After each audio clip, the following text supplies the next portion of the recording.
All right, guys. So I just want to do a quick video talking about how to go about building a beat, talking about the layers of how you go about building a beat. I want to shout out the Beat Club podcast. I was featured a couple months ago on the radio show. I got 2 keep its, 1 cut it on my beat, and the cut it was over the drums. Everyone was conflicted on the drums. They loved the overall production, but the drums weren't hot enough. And that inspired me to go out and start getting better at my drums, which also inspired me to go out and getting better at composing of chords and the melodic structure of the beat.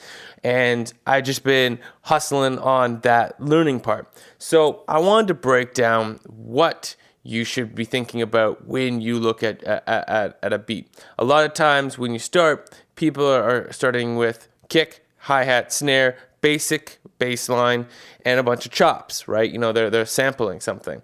If they're getting into composing, a lot of times the mistake that I made in the beginning was I would think of my melody, I'd be like whatever. I come up with something, I'm like, that's hot. And then I just play that. And then it would get boring really fast. My girl would listen. She'd be like, no, it's repetitive. That's what she said every single time.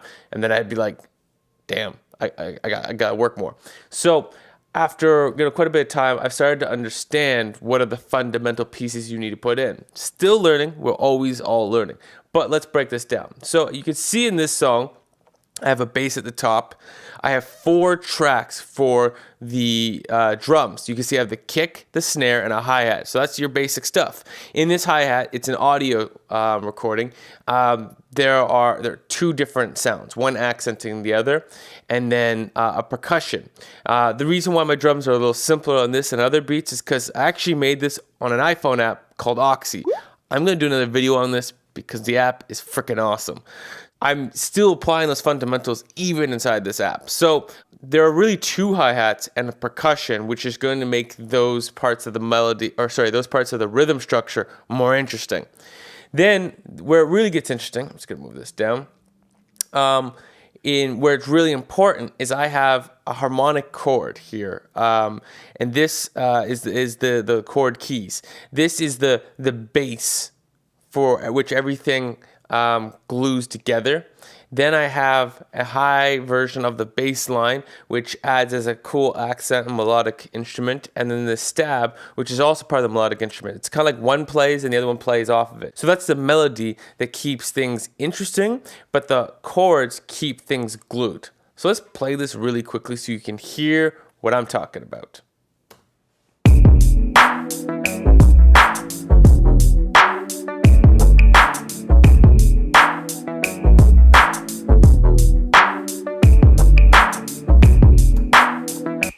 Yeah, that came off of an iPhone app. I mean, a little bit of mixing, but damn, I'm still impressed with this app.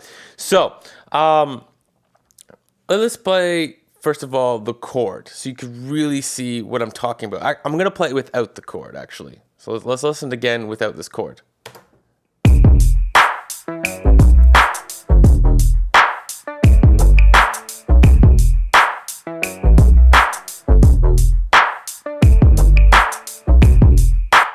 So, there's a lot going on. But without this chord, it's just not the same.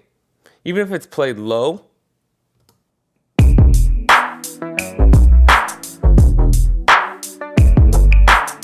It's like it's glue.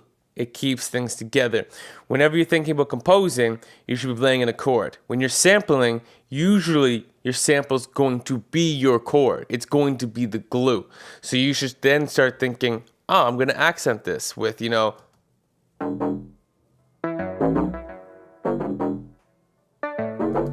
right? And then when I'm looking at my drums, I should always think about keeping it interesting. So, for instance, with this, I have the kick and the snare, really straightforward stuff. I mean, how much more straightforward can it get? Then you hear the hi-hat has 2 different tones.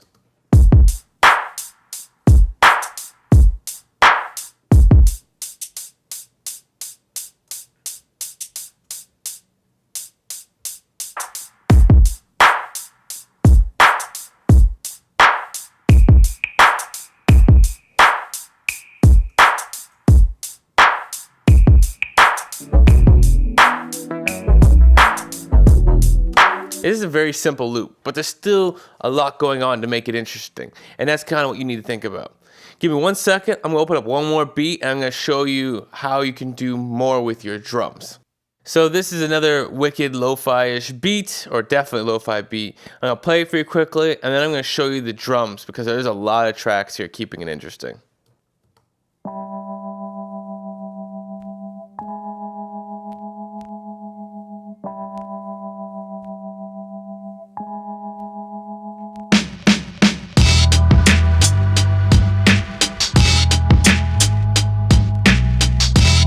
All right, so that gives you a good idea. Now let's just look at these drums real quick on their own. You know, same idea with everything else. There's a bass keys, there's some accenting sounds. But let's look at these drums. So let's listen to them on their own. I'm gonna bring this in just to where like a loop.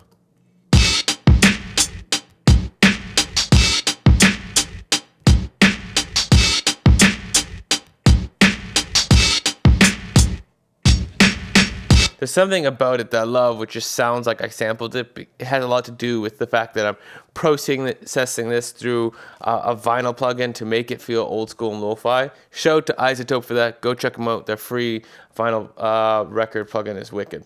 So, what I have going on here, let's break it down real quick.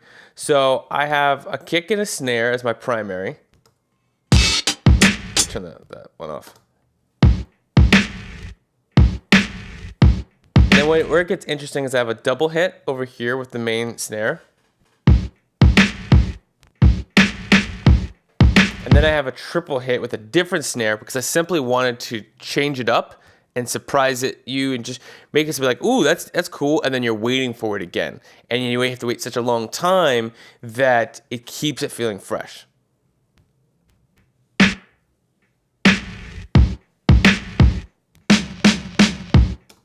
Yeah, like, love it. Then I have a primary hi-hat. And with this hi-hat alone, this would get boring if I didn't add the accent. So listen to this.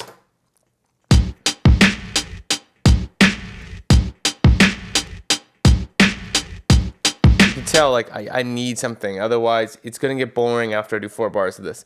So let's add in, I'm going to add in each one of these as we go, and you'll hear what they're doing. So the first one's going to add just like a couple hits here and there. The second one, hi-hat 3, is going to add like a skipping sound. The hi-hat 4 accents the drum or the snares specifically, and then the open hi-hat just makes it feel kind of old school.